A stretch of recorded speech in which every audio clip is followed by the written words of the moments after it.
अपने अनुमान को सत्यापित करने के लिए आदमी ने गोली को खोला, फिर चिमटे से गोली के सिर को खींच लिया, फिर उसमें से सारे बारूद को निकाल लिया और फिर एक पैकेट में से बारूद और पाउडर को अनुपात अनुसार मिलाया।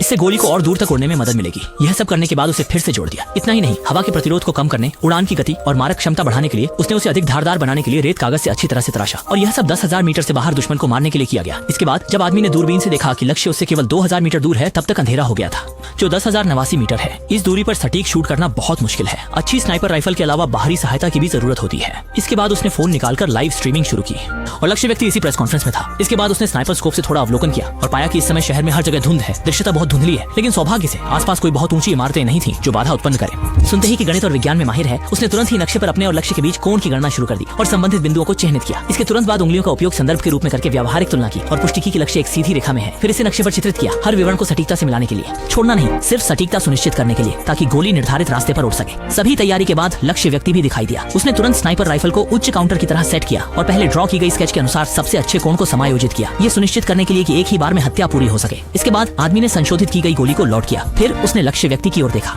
मैंने देखा कि वह रिपोर्टर के सामने बोल रहा है, यही उसे मारने का सबसे अच्छा मौका है। उसने दिल में कुछ गिनती की और फिर आत्मविश्वास से आंखें बंद कर ली। उसके बाद बिना हिचकिचाए ट्रिगर दबा दिया।